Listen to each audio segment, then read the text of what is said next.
Well, howdy doody. As in the title, it says Prologue to when I budget for a podcast bundle at Guitar Center. The long short of it, which will begin to be the long and more of it. That's me, Skyla Dew, and this is the Ghost in the Bell podcast. Um, really, the intention behind this is that I spend a lot of time listening. I listen so much to all the various voices and tremors and traumas that are my life, and this kind of anxiety and fear of facing every moment. And for me, it catches up into a kind of ridiculous proximity phobia, I call it, in which I'm frightened by anything that could happen to me. That when anything that did happen to me, I faced it and I was okay. But in the lag time, when there's grace and period of calm, you forget, and that anxiety grows. What's been happening to me lately today, and people are going to wonder, like, what is this podcast all about? Like today, what I want to share is my confrontation with a manager. And my mindset today was observing the archetypes in our psychology, primarily the white man. And we're going to go into that realm of it's not just being a white thing, because now we know that colonization and capitalism includes everybody now. It's infected everybody, whatever it is. But that stigma and that mind of confrontation, do what I say. And I was looking up the word colonize. I mean, I don't know. It's hit colonus. I know it was just to colonize a people. And all it was people who had an upper gain, whether resources, food production, whatever, moved into people's society and created indentured servitude or otherwise slavery in the last 300, 400 years we've seen. And nothing too as worse as it's been, I feel like that we are really coming out of the dark ages in that sense. But I live this kind of tonal reconciliation in my heart that this lifetime that we're experiencing, whenever you watch this video, this kind of current 2023, we're kind of all growing together here, and we're able to kind of feel the global musculature networks and roots that connect all of us. The one element that is already irrefutable in showing how we are one and synergized is water. We are water beings, largely. We need some degrees of moisture and temperature in order for our body to survive. What is counterintuitive to that, and this has been a sense of propaganda and has been latent in just what we consider career and enterprise, entrepreneurship, is this drive. And this drive kind of has an end, because you're going at a rate that is not to your own rhythm. In a sense, I heard it said that there's three souls. It's the soul that is created at inception on a cellular level. And then it's when the heart beats. And that is the rhythm of the universe that begins the unfurling of your being. And the final soul is the essentially the personality, the being that you develop, right? And our psychology is so delicate. And this is why ever since I was a kid, to not put this in a racial term, but I am from planet Europa. I have German origins primarily, and then Irish second, some Spanish, Mexican. So there's a lot in me, and there has been always this longing, ever since I was a child, of belonging to a place, to a people, with the holiness of God's presence forever with us, living with joy. But it took a degree in another direction where it became racial. It became an act of superiority, and at least in this kind of narrative, we have this kind of transhumanist Star Trek fuck for all that we're trying to do. I don't know any other level to where production at this scale is going than for space travel and having the resources to do that. While I know that there's already knowledge of unlimited power and energy in that sense, and I'm not going to be the mouthpiece for it, it's absolutely there. But what's unique is that for anything, no matter how many AI machines they make, in my sense, in my heart, it still requires the human element. It requires us, the human, that has the emotions, the feelings, and the thinking that a machine can't necessarily do. One way of looking at the AI and the machine, and I'll unfold this in my novel, Lambie Chronicles, is a kind of grove of beings that exist in the Akashic realm that are more of ether, but they have a human element. They come down the earth, but primarily their archetype or authenticity, their gift is transmuting the Akashic record, transferring information, moving about the galactic network of the galaxy. In my sense, doing what I don't know, but I love the sense of there being a greater intelligence, a greater hand, I call it, who's vastly more intelligent than us. But I place this modal operandi as consciousness, as Gaia, as this earth. The perfect synthesis of unification to occur is duality. So you have woven in this the balance of matter and spirit, and concurrent on the third, out of the making of these two is a soul, is a kind of place in the universe that survives. Otherwise, what is our dream? What are our cultures and traditions? Culture has become convoluted now, and this is where I'm getting at with really wanting to begin the trek of real education towards decolonizing our minds and what that will look like. Because I don't think we can place this supremacy structure necessarily on a race anymore, but that it has infected a mind more recent, which has a planet Europa. And I place this in my Lambie Chronicles, where essentially Europe and Africa and America, or Africa and the Americas, are a whole planet in that sense. Because there was two cultures that were not necessarily existing together. Today, I think the world was a lot more global. But what I've always been, I'm not a real historian, but I've been befuddled why, at least during like the revolutions of France and England, the beheading of the kings and a change of another structure into another. We're talking from Catholic domination to Protestant domination, from kings and queens to the power to the people, to communism, and now to democracy, as we've unfolded these different kinds of archetypical functions. And that's what I brought up in my intro that I'm just kind of throwing out now as a sharp point to my thinking, is going forward of what decolonizing looks like. And we need to develop the systems and the words and the mindsets to do that, so we can kind of remind ourselves. A question that came to mind as an example. So this is what's happened to me. I'm not really going to give you my life story, but I moved back to my hometown here in Kansas. I was gone for about 5 years up in the state of Washington. And I was working with a Sufi teacher who was also a Reiki master. And she also works with transactional analysis and group therapy that developed out of the 70s by Eric Byrne. And her teacher, Akash, was out in India.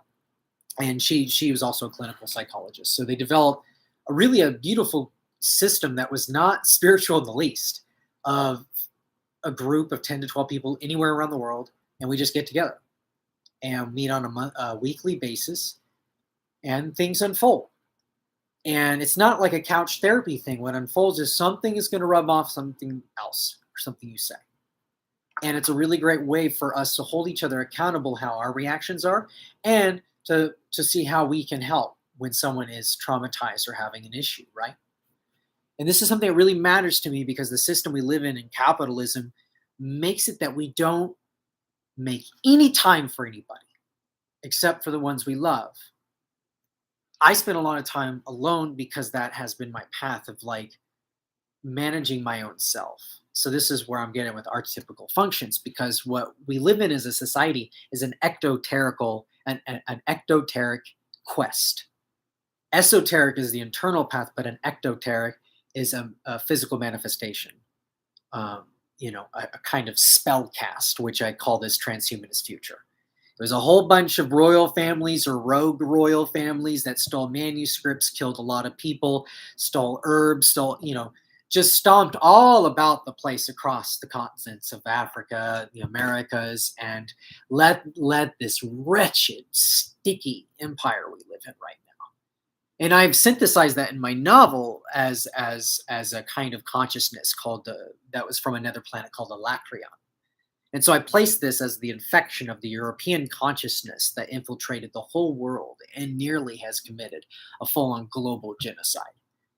But something has been halting it and stopping it for great reasons, not just from we only saw the images, the movement of this, the civil rights movement, but also the indigenous uprising up at Standing Rock, and these things are really muted out, so we don't quite see what is happening right now. And it's exciting because there are grassroots indigenous people and families who are holding this ground together, because this empire can only think 5-10 years ahead somewhat. We already saw 2001 A Space Odyssey thinking it was going to be this fucking grand epic, baby. And guess what? No. And AI, while I may be naive to its full grandeur and its full effect, I still experience a very strong autonomy with a very authentic sense of the cosmos of my own universe and creations. I've been a poet I went to school, Wichita State University, and studied poetry for over 12 years now. I've been writing poems. That doesn't qualify me for anything, by the way. But what it has taught me, preceding this too, I had a vocation. I wanted to step into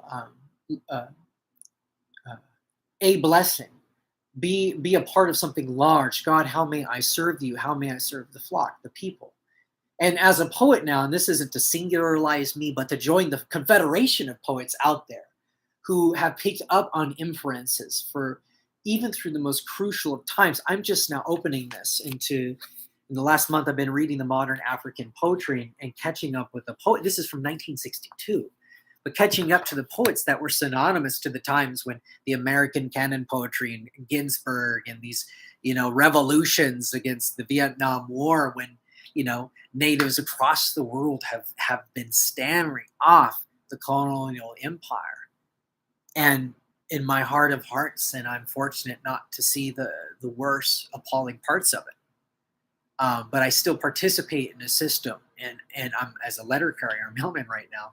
But I've always had these hard labor jobs, and I'm coming down to the root of this that is latent in capitalism, but indentured servitude and slavery, is the use of the human body for certain functions.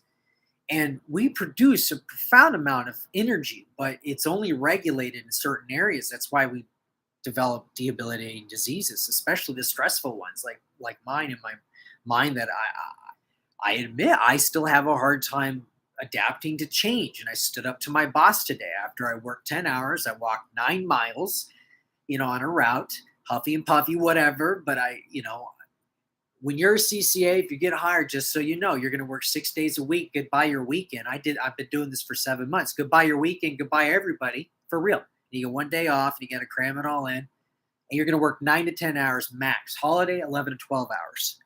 And it's what you chose, and it runs like a military, I recognize. But I'm still, there's so going into this kind of psychology of archetypes lately. Why I've been going through this struggle with power, I've been watching I've been like really craving watching World War history. I'm kind of more of like a femi queer poet and like only loves the lovey-dovey things, but I've been like people who are like compelled to horror, and watching this, there's a reason for it, because, and this is a good holistic thing that's shifting in our consciousness, is that it's very important to us in this generation, y'all. whoever's listening right now, to be hyper aware and observe the archetypes and the personalities and the reactions inside your mind and others' minds that can destabilize your whole neurological structure and turn you into a dictator, turn you into a bitch, turn you into just a very nasty, uncomfortable person to be around. And that's like the most guarded layer of you that is defending the soft little bud of light that is still blossoming inside of you. The first breath you took, imagine it's the stem of a little tiny flower. And slowly your life, it unfolds.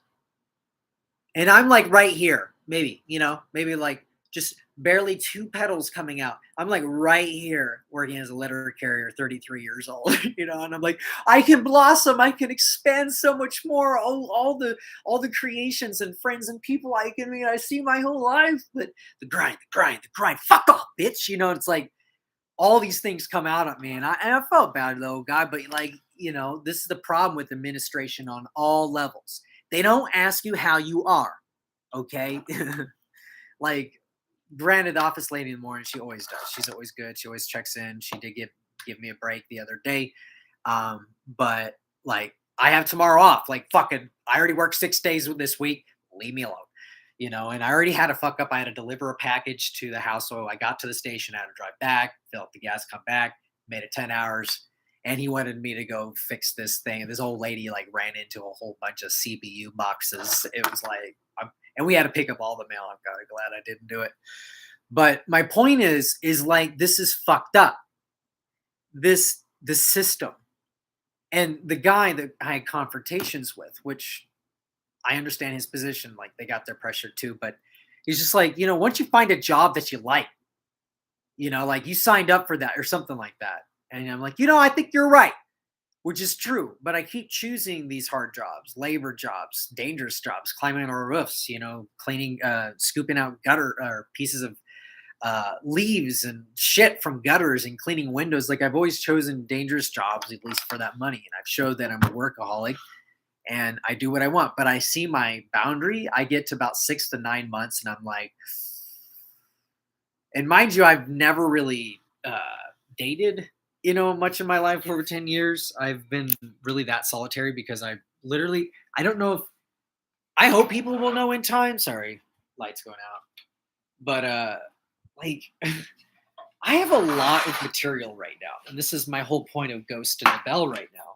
Podcasts, because I'm just wanting to create the magnetism of people who are serious, not serious, are excited for what I'm unfolding because on, top it off with all my poems, but I'm also working on this prologue called The Neon Plateau. And I started really writing this up in 2018-ish, but it's been a novel experiment I've done for 10 years, but never really shared it with anybody. But what makes this exciting, it's a prologue to the Chronicle series. And the Chronicle series is they're gonna be novels, but I'm also gonna find ways to act them out, to explore it as a story piece. Because my theme in my life, which is an attempt at decolonizing the mind, is to literally create a new world and to rewrite your own language and to see what happens.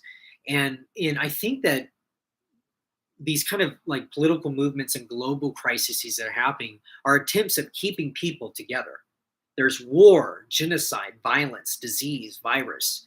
Like we can't stay together for a while to get to know our neighbors until the next crisis comes. I mean, 2020 was the thing. You started not trusting your own neighbor. I tell you what, as a mailman, okay, I misdelivered the mail.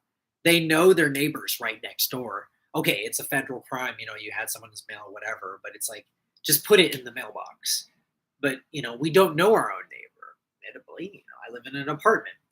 But my point, and we have to generalize it for now, what colonization is, because there's people that can explain colonization much better than I can. But I can say it as being a large genetic substance of that collection of people that have been virally infected by this sense of privilege and superiority. And how this stemmed from biblical renaissances in the sense of the chosen people. And somehow this kind of evolved into utopian societies, and now we're in the transhumanist future.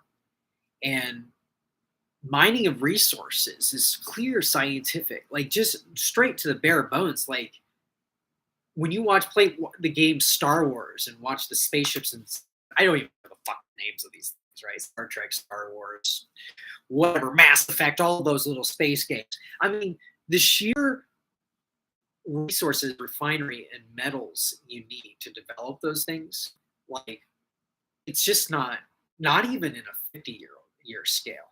And I feel like it's going to be counterintuitive, which is where my tale's leading to, because it kind of runs on the hollow earth theory. But I don't want to kind of open it up too soon. But I think that Earth is much more than we think it is. But to stave myself off from any weird people searching for cults or new personalities, I'm not that guy. I'm a poet, a storyteller, and a friend and an advocate of the world, of a new world, and to follow in the footsteps of giants who have been leading this already. And I just want to be a part of the storytellers and the poets. Like that's my thing, and that's what I'm doing. Ghost in the Bell is essentially that. I've carried on this theme here before. Ghost in the Shell is this, rogue AI or some story of someone's consciousness lost in a network of cables, lost in the internet somewhere. I don't know. But Ghost in the Bell is not to so much as a deathly thing as much as it is a presence within the vibration and frequency.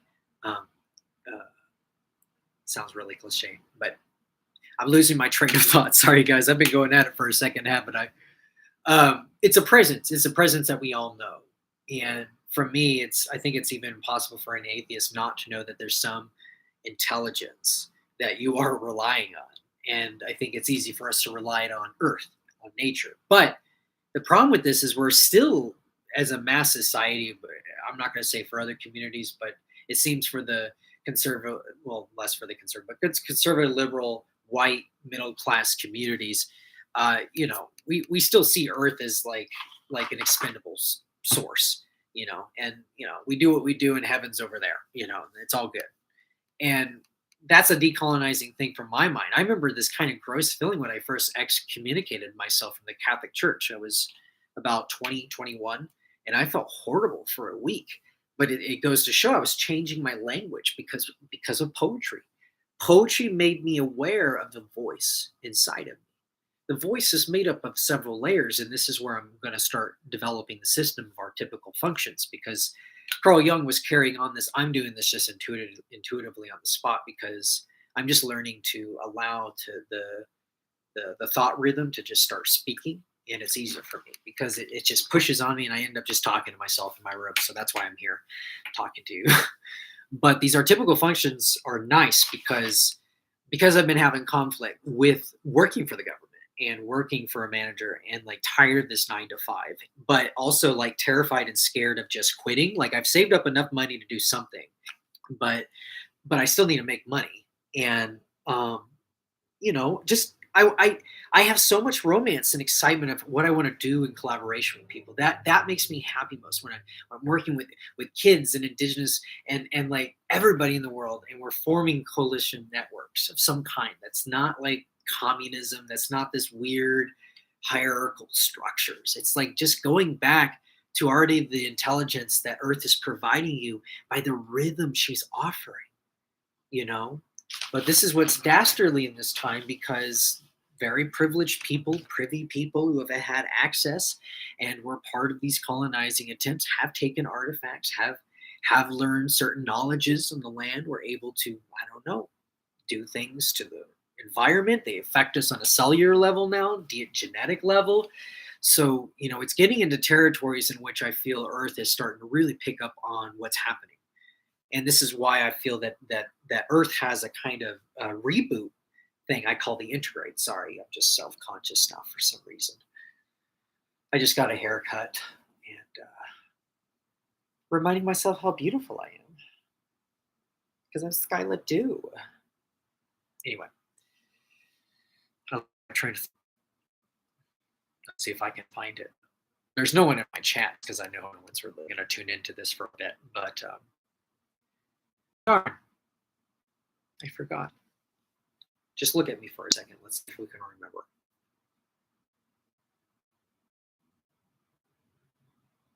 So yes, that's a part where it's happening in my novel. These certain occult societies have access to controlling power or control functions that are on this planet.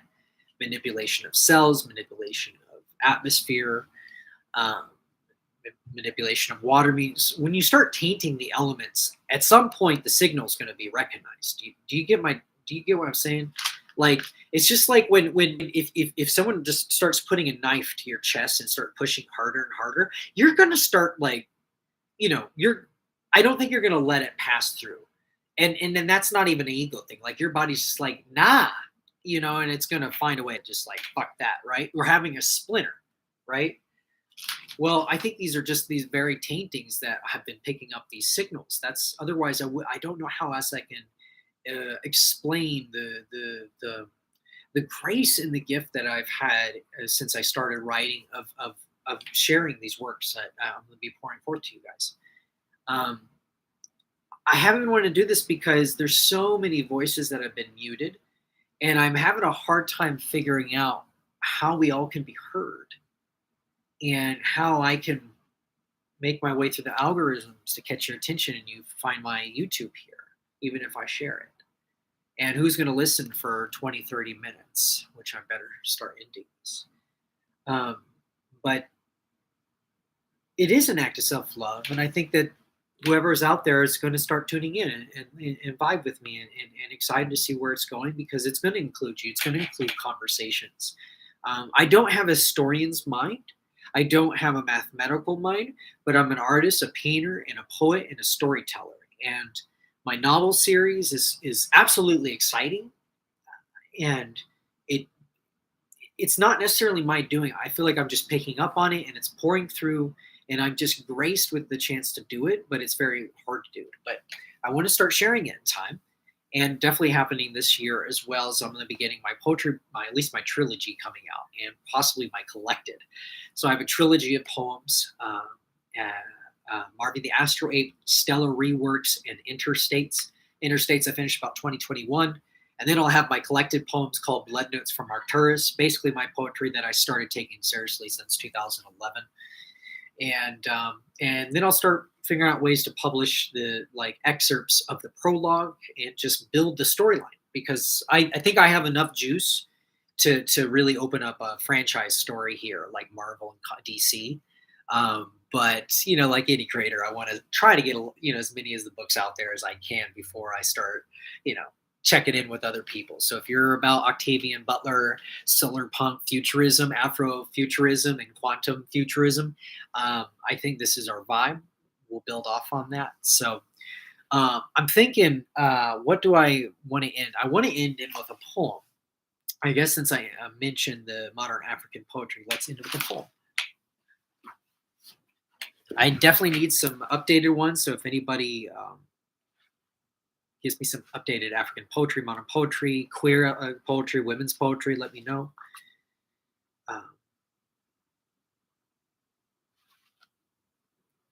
Let's see.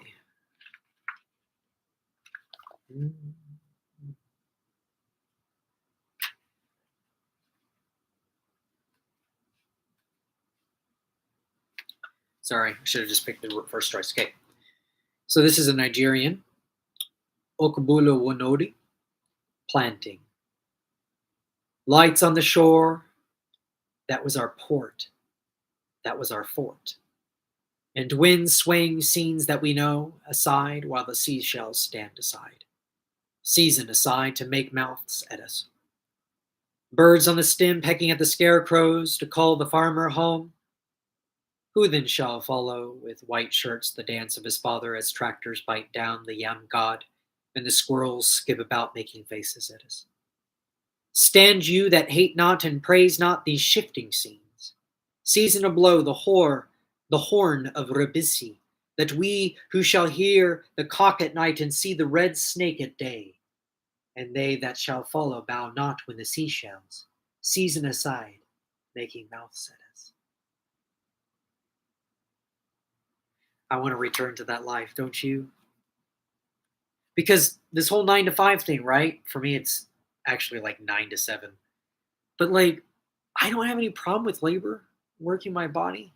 I just would love to live in like a huge village network system, and 4 hours a day or allotted certain volunteer time working on farms and learning things. Rest of the time we working in workshops. Like, this is all in the same town, right? There's workshops over here, there's poetry, music happening over here, there's an open mic every night for musicians, performers, and artists. Every night, everybody gets a chance, all ages. Like, nothing would make me happier.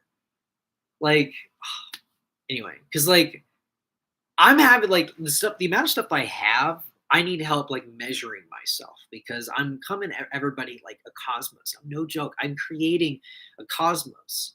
And these archetypical functions is an important way, because I'm working to map out the kind of cosmos I have inside of me, the archetypes. So instead of expecting political systems and people and just what we would consider like jobs and careers as the form that you are to take here.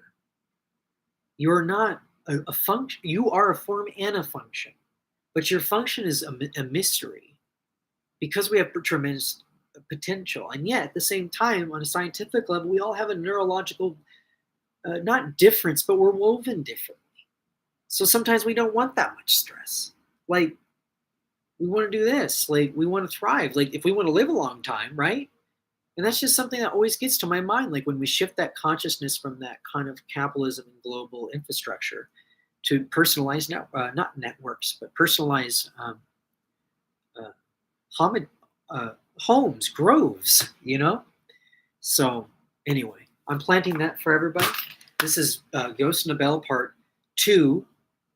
Maybe I will get my bundle by then, but I'm just kind of budgeting right now. I mean, I could get it right now, but I'm just stingy with my